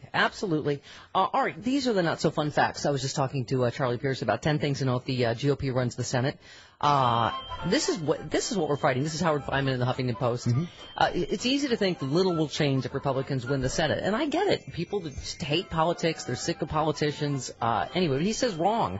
And there's just a myriad of ways. A deal on immigration, many scoff at the notion. That's why it just irritated the bejesus out of me, this front page story about how, Latinos are going to sit out this election. They're disappointed in the president. Right. I'm like, really? There is one party that is blocking immigration reform.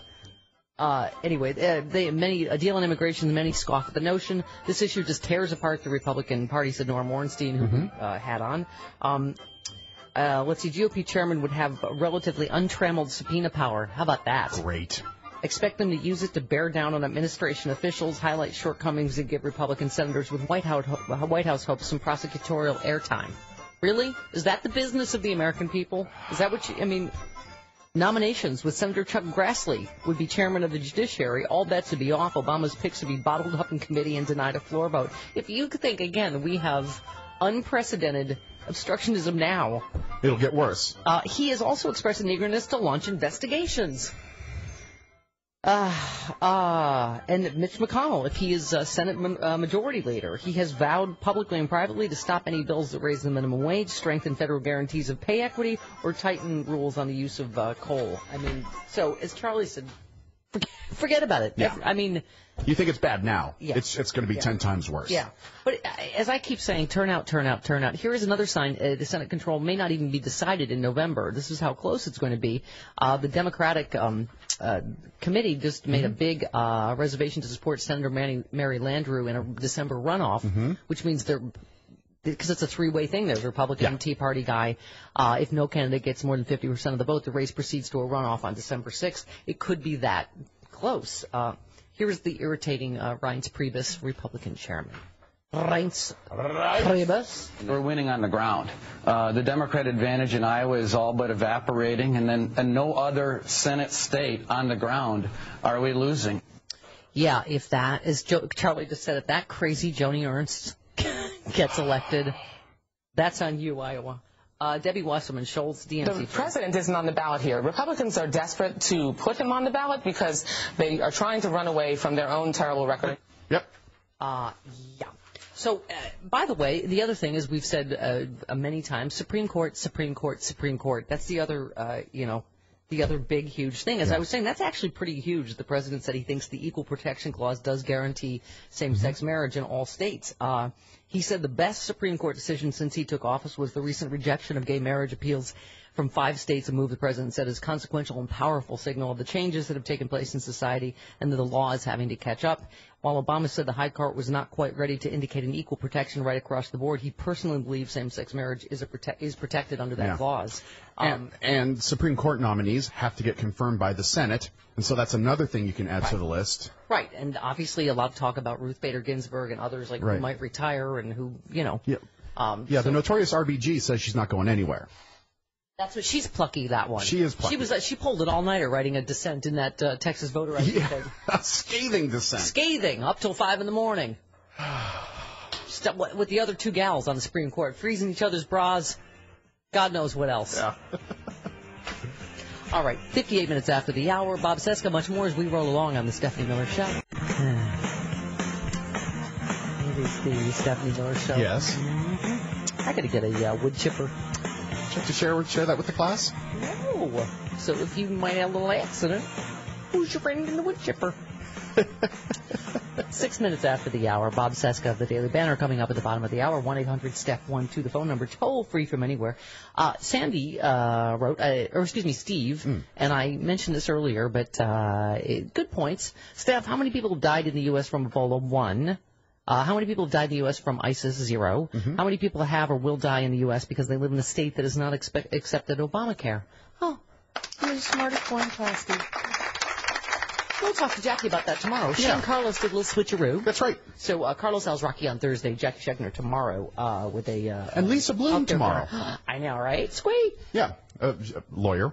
A lawyer. Yes, so we have a couple of things to talk about with her. Yeah, we can talk about Oscar Pistorius going in the hole for 5 years. Yep. And also the Officer Wilson case regarding the Michael Brown shooting. Jim writes a little love letter. Hi, Steph. How are you? Good, thanks, Jim. I am 52. My youngest son is 23. When he was 18, he came out to our family. Me, my mother, my sister, and brother. My son shared who he was with us. I had never had such a gift. It was one of the most influential things to ever happen to me. It forever changed who I was and how I see life. To me, that's a miracle. Natural experiences which have supernatural effects. Prior to that moment, I was a narrow-minded, uptight conservative. Now I'm open-minded and very liberal. Aww. Here's the issue in which I'm seeking advice. Since my conversion, I am intolerant of intolerance. I have many friends who vote for politicians who are against gay marriage. I just cannot overlook people who would deny or vote for someone who would deny my son the right to be happy, i.e. get married. Help me reconcile that reality. Jim, I think you're doing just fine. I think you should remain intolerant of intolerance. I won't tolerate it myself. Good for you. Nicely done, sir. All right. Casey in Spokane real quick. Hey, Casey. Hey, Steph. Happy Tuesday. Thank you. Hey, I was just curious, have you seen the latest polls on the House, and is there any remote possibility of the Democrats taking back the House, or is it just a foregone conclusion that we're not going to get the turnout and not get the votes? Well, I don't want to dissuade people from turning out. I think the House in particular, the gerrymandering and all of that stuff, which, by the way, is a direct consequence of us not turning out the last time in midterms. Right. That they were able to in 2010. Yeah. They redraw the districts every 10 years, and 2010 was one of the years. And Casey, I think that people should remember more people voted for Democrats than Republicans in the last midterms, but they were able to do this gerrymandering. Well, absolutely. And the guy that called in earlier who wants to talk about, that each side takes their points, I would think that he needs to really think about he didn't say anything about the redistricting, anything about voter suppression. I think when the Republicans say that, they're just totally embarrassed about what their party has done to them over the last decade. Yeah, yeah. Well, I mean, you know, and these voter ID laws, I mean, it's all it is just how can we get less people to be able to vote that are prone to vote Democratic? Yeah. I mean, it's... And it targets minorities and women. That's exactly what it does. Yep. Yep, absolutely. And so I'm just hoping that there will be a backlash, you know, in terms of people trying to take away your right to vote, which a lot of people died for, by the way. Mm-hmm. So anyway, don't you hate it when you get a snake in the mail that you didn't order? What? Yeah, it's really hard to return stuff to Amazon. I make Travis do it sometimes, but mostly I just... Oh, so you just keep it? No, I just give it to other friends. Like, here, you Re-gift. want these? I can't go through the whole... Illinois, a woman gets a snake she did not order in the mail. She got a baby python. She wanted a baby monkey, and she got a baby python. Does it come in a box? I mean... Someone purchased it with her credit card number. She said the FedEx delivery man left the snake at her front door. She said she screamed when she found the snake, which she did not order. The reptile dealer has agreed to take the snake back and refund the $100 charge to her credit card. So there's a happy ending. Oh, good.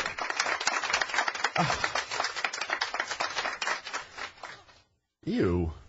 Saying I order a lot of stuff online. I have never received a baby python. Oh, no, biscuits. Sometimes giant boxes of biscuits. Dog biscuits show up at my door, courtesy of Amazon. And so every dog in the neighborhood is at your front door sniffing at the box. Right. When you get home. It brings all the dogs to the yard. Apparently. Yeah, damn right. Biscuits. Okay, so I was mentioning this, that President Obama said he agrees with Notorious RBG. We update her again for a conclusion about why she needs to stay on the high court. She said if I resign anytime this year, Obama could not successfully appoint anyone I would like to see on the court. Probably referring to, obviously, the kind of obstructionism that he's faced. Obama, though, said, well, we've got a pretty good track record. We've got a couple of Supreme Court justices confirmed who I think are doing outstanding work. My sense is the Senate necessarily has to treat the Supreme Court nomination process differently than the circuit or district court nomination process. Higher profile people are paying attention. He said some of the shenanigans, that's a nice way of putting it, that occurred during the confirmation process for lower court judges are absent with Supreme Court nominations because of increased media coverage of the process. He said, having said that, Justice Ginsburg is doing a wonderful job. She's one of my favorite people. Life tenure means she gets to decide, not anybody else, when she chooses to go. But it's another really, really important reason to vote, though. Mm-hmm. You know, absolutely, because you don't. I mean, at the ages of all of the justices, you don't know when, another nomination could come up. So. Anyway, that was not a reference to a wood chipper accident of any kind. All right. Monica Lewinsky, very well spoken. Did you see her? She was speaking in front of, where was this? In Pennsylvania? It's Philadelphia, excuse me. At the inaugural 30 Under 30 Summit. By Forbes. Fancy people under 30. Yep. Right. She broke a decades-long silence to announce her campaign to end cyberbullying in today's toxic culture of Internet shaming. And we've talked about this on the show since she's come out. And Bill Maher has said the same thing, that I do feel kind of bad when you really hear her side of it. And I think, as we said when she started talking again, recently, we were saying, first of all, I think the most important thing she said is it was a consenting relationship between two adults. Yep. And her privacy really was one that was invaded first by Linda Tripp, then by Ken Starr. Yeah. I mean, and threatened and she at every basically turn. is like, look, I was a dumb, I was a young, she says, a 20-year-old that fell in love with my boss, and she, I mean, when we started talking about mistakes we made when we were 20. It's a wonder I'm alive. I'm just saying. But anyway, so no, I feel bad. And we were, as comedians, we were part of all that at that time. Even Bill Maher said that. Like, I feel kind of bad. Yep. I regret doing shots of gin when I was 20. Oh, okay. All right. I won't ask how that ended. Oh, it did not end well. We'll save that for the happy hour. Yeah, it did not end well. When Francis and Angela are drinking their gin. Yes. Okay. She said she revealed her plan to launch a cultural revolution against the sort of online harassment she experienced firsthand in the late 1990s. She said, I was patient zero. I think we have the soundbite. Here it is. I fell in love with my boss, but my boss was the President of the United States. I was patient zero. The first person to have their reputation completely destroyed worldwide via the internet. People referring to me as tramp, slut, whore. That was every day in 1998. We are all vulnerable to humiliation. I'm sure Jennifer Lawrence would agree with that. Yeah, she was talking about the nude photos that just got released. I mean, and she makes an interesting point technology-wise. She said there was no Facebook, Twitter, or Instagram back then, but there were gossip, news, and entertainment websites replete with comment sections and emails which could be forwarded. Of course, it was all done at an excruciatingly slow dial-up, yet around the world this story went, a viral phenomenon that you could argue was the first moment of truly social media. She became, miserable, emotional, telling about the miserable months of Drudge Report. I mean, a lot of this was part of this. When Hillary talked about a vast right-wing conspiracy, it was true. It was part of this Clinton derangement syndrome before there was Obama derangement syndrome. But Drudge Report broke the news of her relationship, a public, and obviously it was because her friend betrayed her. A public humiliation exacerbated by the release of the Star Report, offering intimate details of their tryst. She said, staring at a computer screen, I spent the day shouting, "Oh my God," and I can't believe they put that in, or that's so out of context. And those were the only thoughts that interrupted a relentless mantra in my head, I want to die. And it was only years later in 2010 when she talked about this earlier, the suicide of Rutgers freshman Tyler Clementi, that she stumbled on what she sees as her calling. She said that tragedy is one of the principal reasons I'm standing up here today. While it touched us both, my mother was unusually upset by the story, and I wondered why. Eventually, it dawned on me that she was back in 1998, back to a time when I was periodically suicidal, as she might very easily have lost me when I, too, might have been humiliated to death. Anyway, but she almost 54% of young Facebook users describe being bullied or harassed online. And then, she just referred to the web hacks that the nude photos of A-list celebrities, reminder that no one's immune. She said, having survived myself, what I want to do now is help other victims of the shame game survive, too. I want to put my suffering to good use and give purpose to my past. Good for her. Good for her. Our little girl is grown up. It ain't a man. Little girl all grown up. Sorry. We were all a little more immature back then. Exactly. Well, I'm not. Okay, let's not say I'm any more mature. Oh, I have the list of bits that we did. Oh, let's not go through that. Would you like to know what some of them were called? No. Come on. No. We were making fun of the whole industry surrounding the Clinton hate machine at the time. Why, look at the time. I can't even read these on the air. No, you cannot. All right. 17... Wow. Is there any way to blow those things up? Remember, when they blew up all the disco records? Can't we do that? Let's get rid of them there. No. Okay. 17 minutes after the hour. This hour of the Stephanie Miller Show brought to you by GoToMeeting. Trying to keep up with your workload, especially when you're trying to destroy evidence from your past. Sure.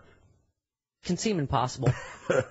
That's why we keep our business moving with Citrix GoToMeeting. It means you can meet with clients, coworkers, even new prospects without having to leave your desk. It saves you time so you can get more work done. With GoToMeeting, you can meet with anyone from any computer, tablet, or smartphone. You talk face-to-face with HD video conferencing, and you're all sharing the same screen at the same time so you can collaborate on documents and presentations in real time. You can schedule meetings in advance or meet on the fly.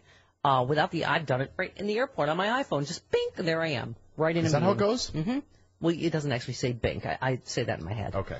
Without the unnecessary time and expensive travel, GoToMeeting allows you to work smarter, more efficiently, take control of your time and resources. Think of all the money you'll save all the time with all that business travel and forget about it. Don't wait. Get started today. Try GoToMeeting free for 30 days. Check it out. Once you go to meeting, you're never going back. I'm telling you. Visit GoToMeeting.com. Click on the Try It Free button. That is GoToMeeting.com for your free 30-day trial. 18 minutes after the hour, right back on the Stephanie Miller Show. Boy, oh boy, people getting really delicate stomachs just because we keep saying diarrhea particles. I mean, really. David in D.C., who has been professionally black since 1965, says, Steph, I was about to go get some breakfast when I got on Free Speech TV and saw you putting your fruit away. Now I've lost my appetite. What in God's name is that? It looks like the stuff Bill Murray got slimed with in the original Ghostbusters. What were you eating? It was kale vegetable soup. I've been sick. That's not going to settle your stomach, the kale. Well, that'll... Good on you for finishing the show. See how that goes for you. Jason in D.C., you're on the Stephanie Miller Show. Hi, Jason. Hello, Jason.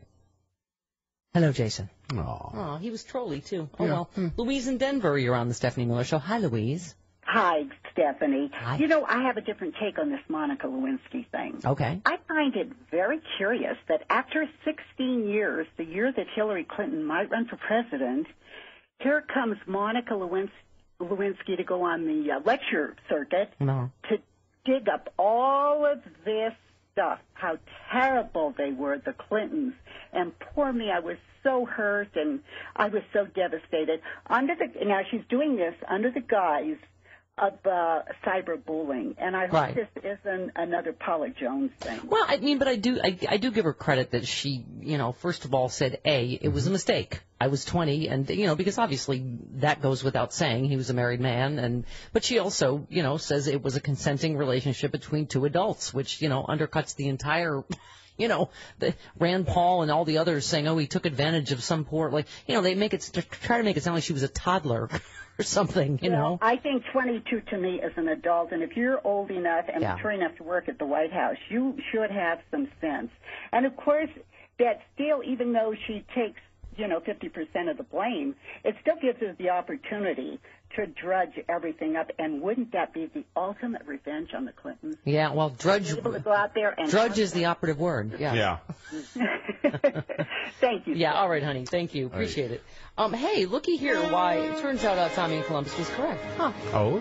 September 7th, 2014, President Obama tried to warn about Ebola and asked money to fight for it. Obama tried to warn about it in July 2014 as well. Speaking to NBC News Meet the Press, Obama said the Ebola outbreak has killed more than 1,500 people in Africa. That was at the time. Sure. As a national security policy, the U.S. has a responsibility to help contain it, he said, and I quote, "What I've said is that I said 2 months ago to our national security team is we have to make this a national security priority. We have to mobilize the international community to get resources in there. If we don't make that effort now, and this spreads not just through Africa but other parts of the world, that's the prospect then that the virus mutates. It becomes more easily transmittable, and then it could be a serious danger to the U.S." Obama also shot back at critics who claim the U.S. doesn't need to spend taxpayer dollars on public health aid in developing countries. When we make those short-term investment now, it really pays dividends in the future. Oh, it's almost like he's psychic, huh? I guess that's more that leading from behind you says so much about. Whatever. Yes. Ebola just started following me on Twitter. Uh-oh.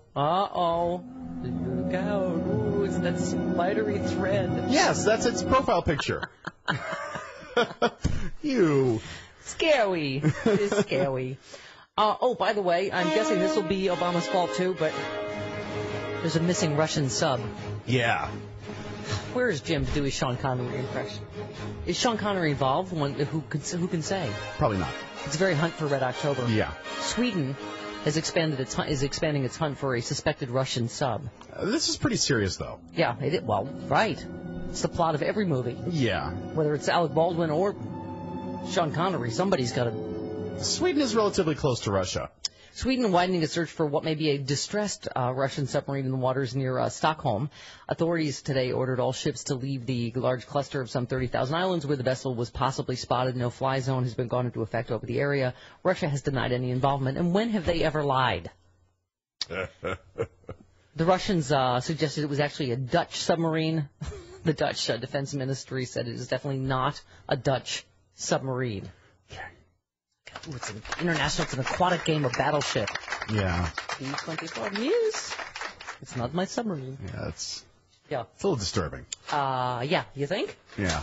Speaking of disturbing, people, who wants a Breaking Bad action figure for their kids? That'd be kind of cool. There's a mom. There's a mom that's pissed about that.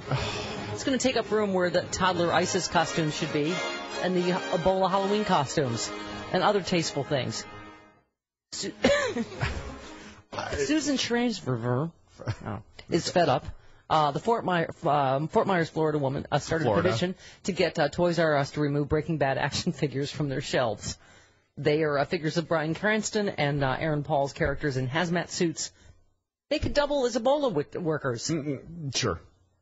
There's also one of Walter White and a gun, and she's mad as hell. She hasn't taken it anymore. Well, yeah, action figures like that are made for collectors. They're not really made for kids to play with. So, by the way, I'm not kidding. They are making toddler ISIS outfits for Halloween, just to get you. And also Ebola worker costumes. Yep. Okay, and I bet you that Ebola thread, That thing The will come squiggly to your virus. door. Knock, knock, knock. Hello, squiggly Ebola virus. The angry red Ebola virus. Reach one tentacle out for candy. 29 minutes after the hour, Bob Seska next on the Stephanie Miller Show.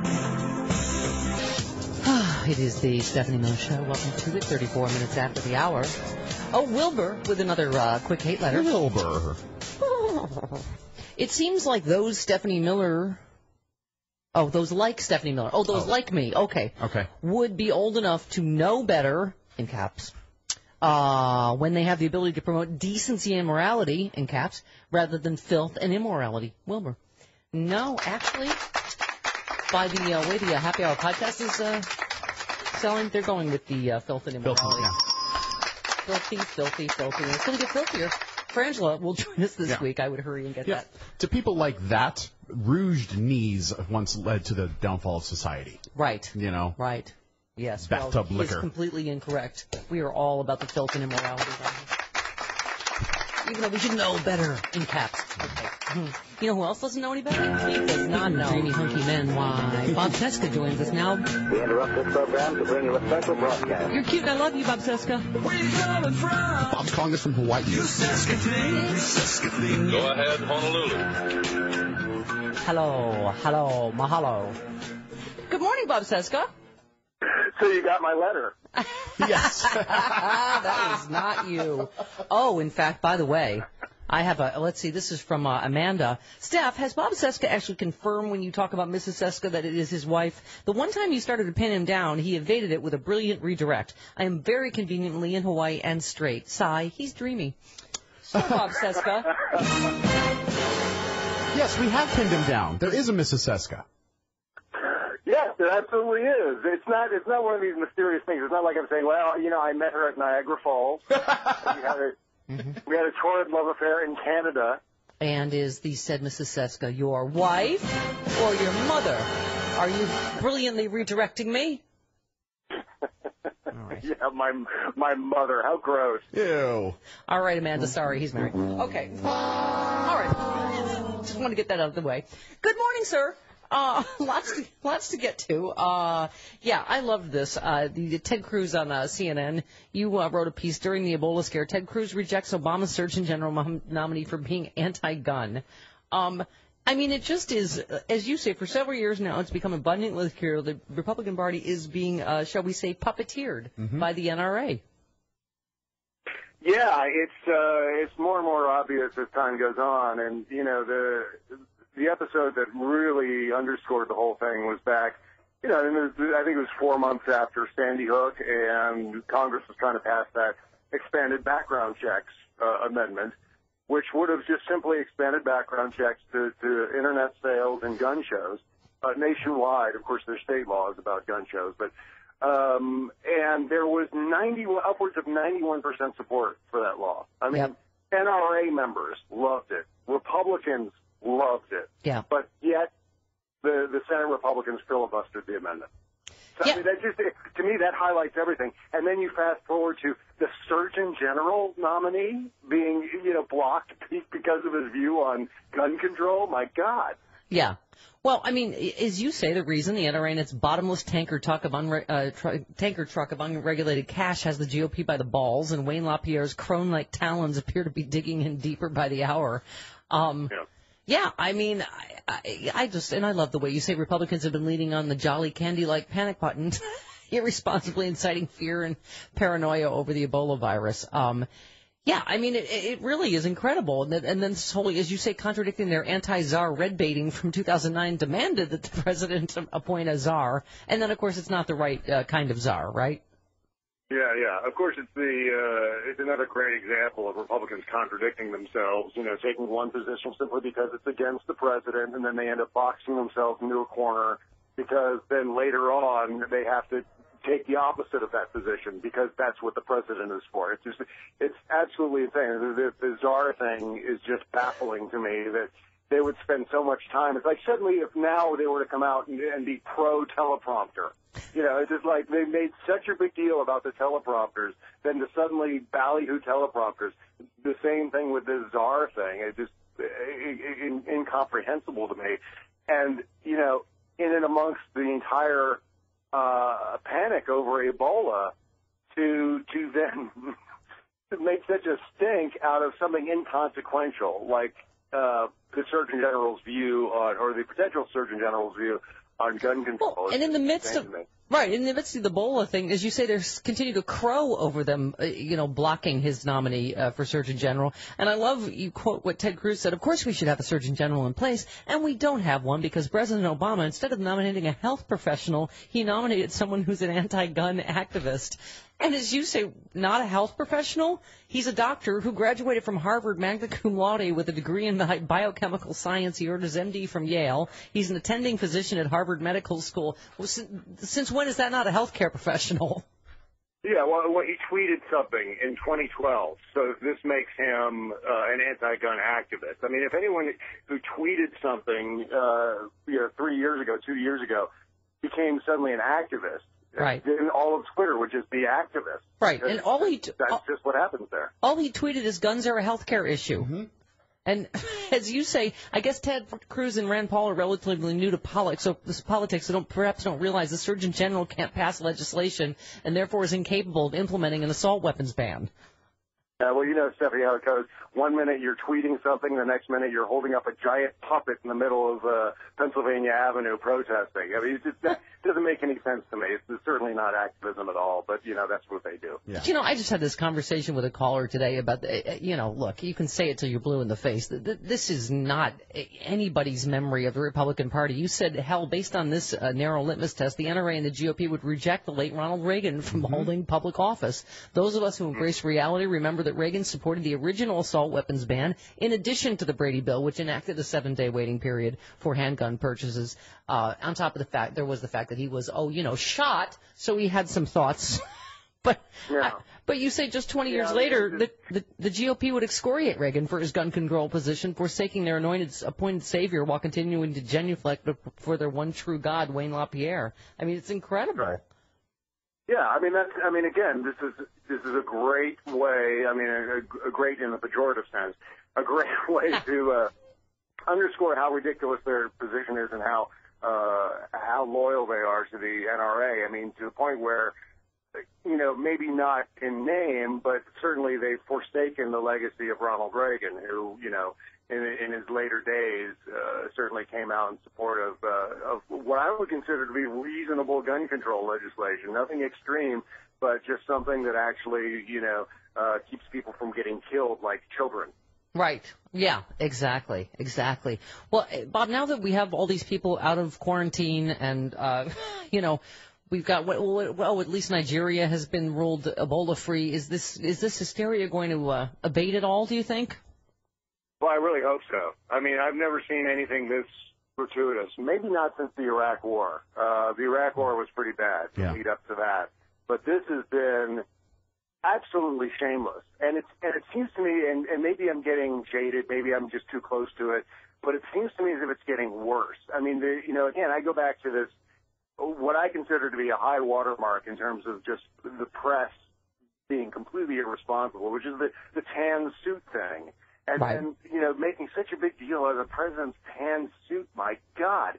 And then now it's been, a month of Ebola scare tactics from start to finish, every day all over cable news. And it's just, I don't know what to do. Maybe it's the influence of social media. I couldn't tell you why. That could very well be it, because social media now, I think, drives just about everything. To be able to condense things down into viral clips, to be able to condense things down into 140 characters, we've just become a meme culture.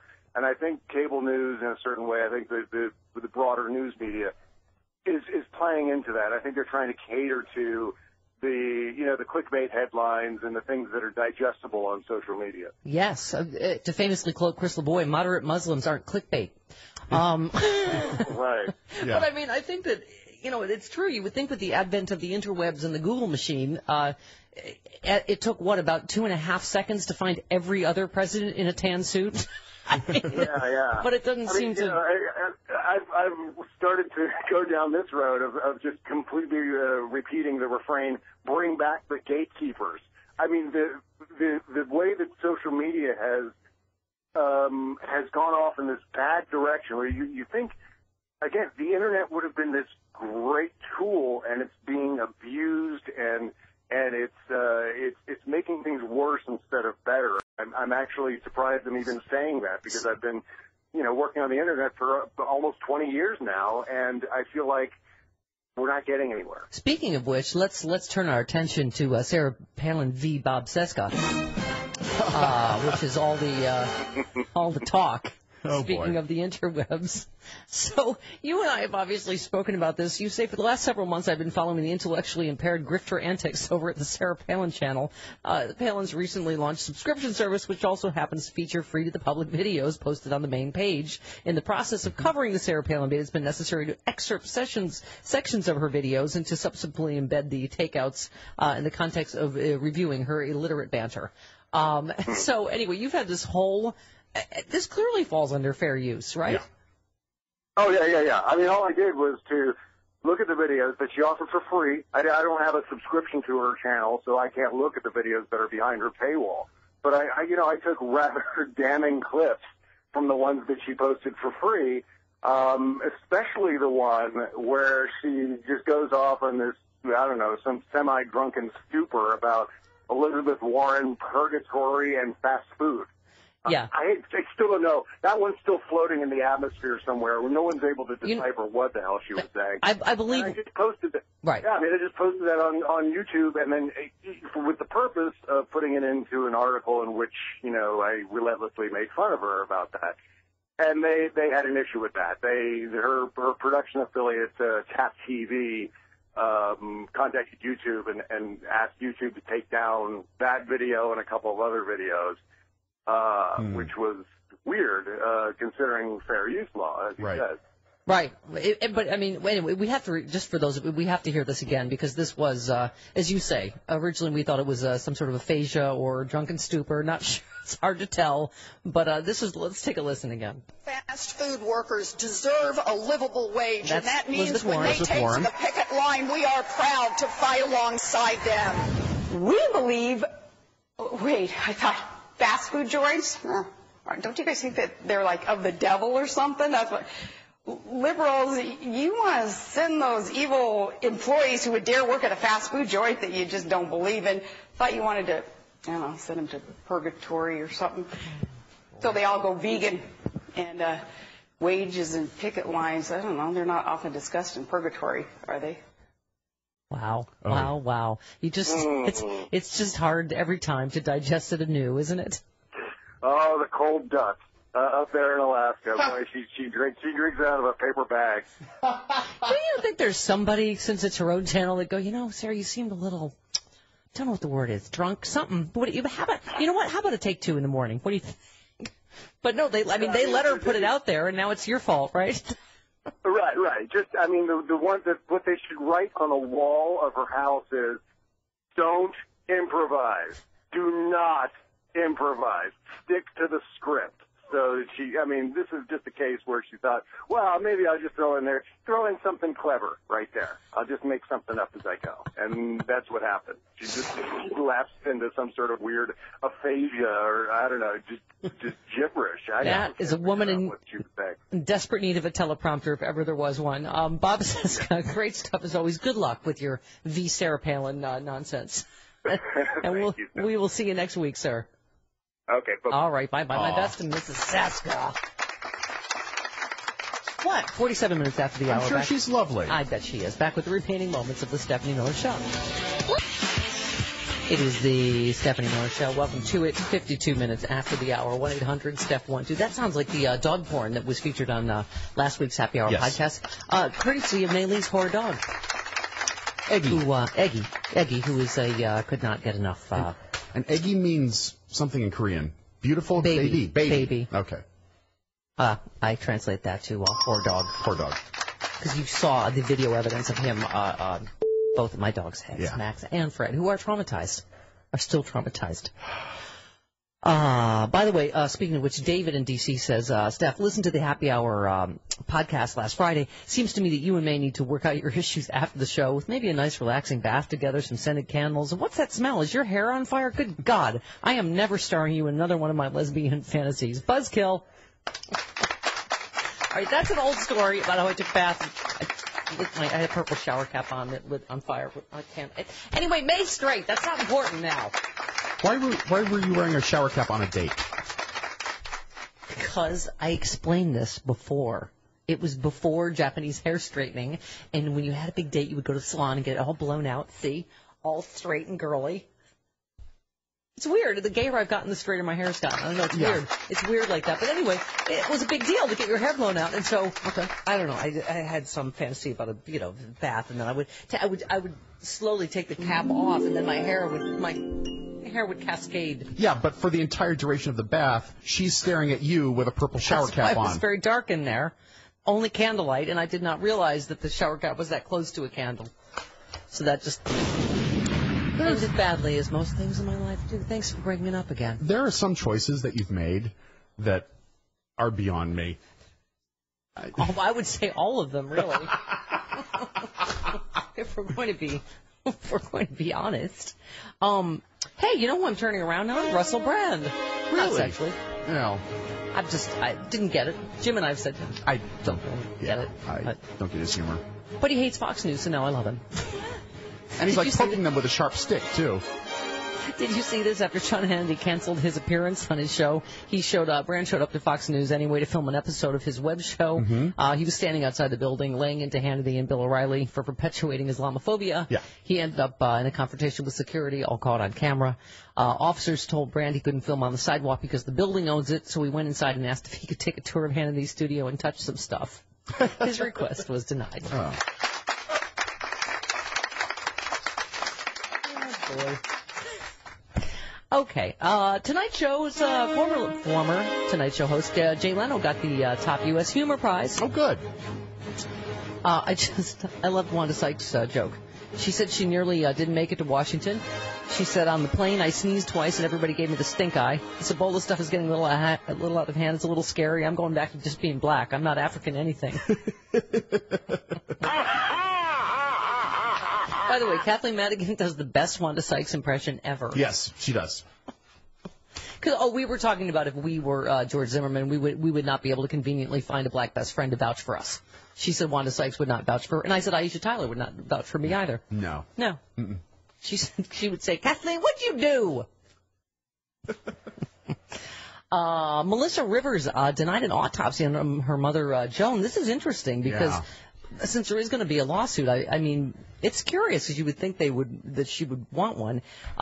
They were able to conclude the cause of death was due to deprivation of oxygen to the brain. The exact nature of what caused the problem will never be known, as the star's daughter, Melissa, told doctors she didn't want a pathologist to do an autopsy, but it was determined Joan had suffered a predictable complication from the procedure itself. The decision not to carry out a post-mortem exam meant it's impossible to establish if there had been a trauma such as puncture in the throat or whatever. So interesting that she's going ahead with a lawsuit, but did not do the autopsy. Isn't there something in Jewish tradition to bury a body within a day of death or something like that? Yes. Nate? Okay. Nate Horowitz? Are we, okay, right. Somewhat correct. Yes. All right, so maybe that's Well, that's another thing, actually, though, to ask Lisa Bloom tomorrow about, just because of the lawsuit, what kind of evidence you need if you're going forward with a wrongful death suit against the hospital, which she is. Oh, by the way, stop making fun of Bono's glasses. He has glaucoma. Okay. He still doesn't keep him from looking a little douchey.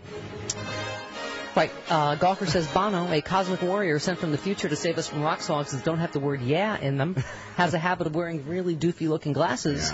Yeah. It turns out, he revealed, he has glaucoma, and the shades help him with eye pain. Okay. So stop making fun of his... It's a beautiful day when you're wearing the bright glasses to prevent eye pain. Leave him alone. All right, that's it for us. Look at the time. Whoa. Gotta go. All right, we have Jackie Schechtner tomorrow and Lisa Bloom on the big show. Carlos Alvarez-Rocky will join us Thursday. Yes. Anyway, we will see you tomorrow on the Stephanie Miller Show.